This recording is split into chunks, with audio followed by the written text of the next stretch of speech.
Ok, xin chào các bạn. Hôm nay mình giới thiệu đến các bạn cách tháo cái Acer V5471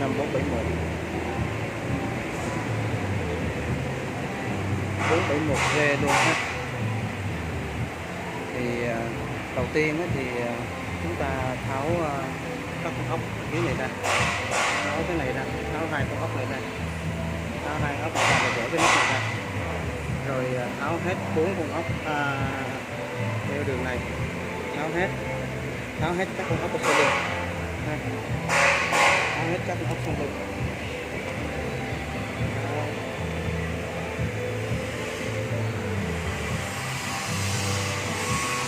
Sau khi tháo xong thì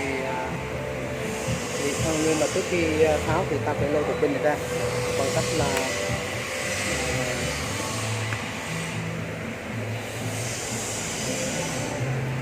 đây có một cái lỗ đây, mình kéo qua, đây là mình tách cục pin ra, sau đó ta gỡ hết tất cả các ốc ở trong này ra, rửa xong xuôi thì bắt đầu ta mới lấy ngón tay ta ở đây bắt đầu đến phiên ta tháo cái con ốc, tháo cái bàn phím ra thì ta lấy cái móng tay ta ấn ở đây, tách nó lên, ấn tách lên,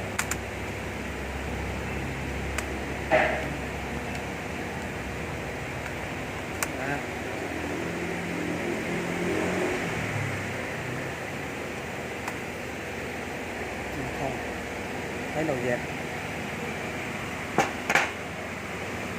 lấy mũi dẹp của này ha, ấn xuống đây, tắt cái này lên một cái, và đến có một cái điểm ở đây, gỡ cái này lên và lên đây, ta gỡ đi, gỡ bằng phím, rồi xong, gỡ xong rồi thì ta xì dịch cái này lên, kéo lên này, thấy ra ở đây là nó có cái sợi dây của nó là nó nằm ở chỗ này, đây ha, thì ta lấy cái này đây, kéo cái này ra, hất cái này ra, bắt đầu cái tay kéo cái sợi dây bằng phím ra. Okay. Sau khi kéo bằng phím ra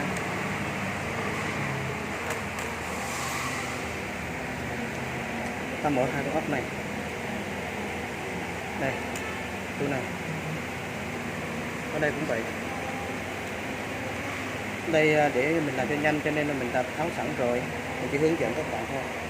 Chỗ này là mình hất cái lẫy này lên, kéo cái này ra, và ở đây cũng vậy, hất cái lẫy lên và kéo cái này ra.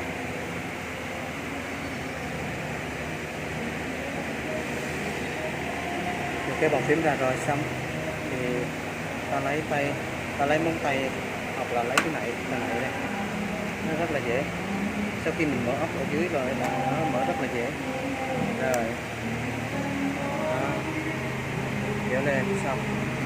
Ok,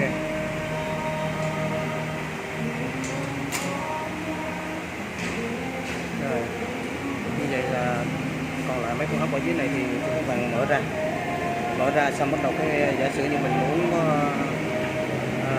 lau chùi bằng phím hay là gỡ hết các cái sợi dây này ra, hay là ta keo tản nhiệt cho CPU nó nằm ở phía mặt dưới ha.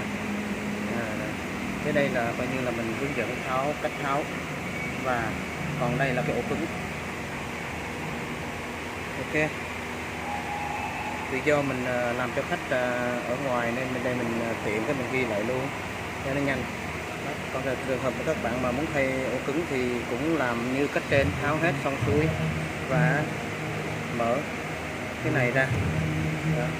Cái này là mình mới thay ổ cứng SSD cho cái Acer V5471 cho khách rồi, mình chỉ làm lại như vậy cho các bạn thấy. Đây là ổ cứng của nó,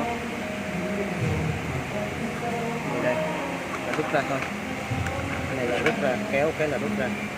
và gắn lại. Ok ha, vậy là đã xong cách tháo. Rồi còn khi nào mà tới thiên thay màn hình đó thì mình sẽ hướng dẫn cho các bạn là thay màn hình sau. Hiện giờ thì cách tháo và vệ sinh, giả sử như vệ sinh.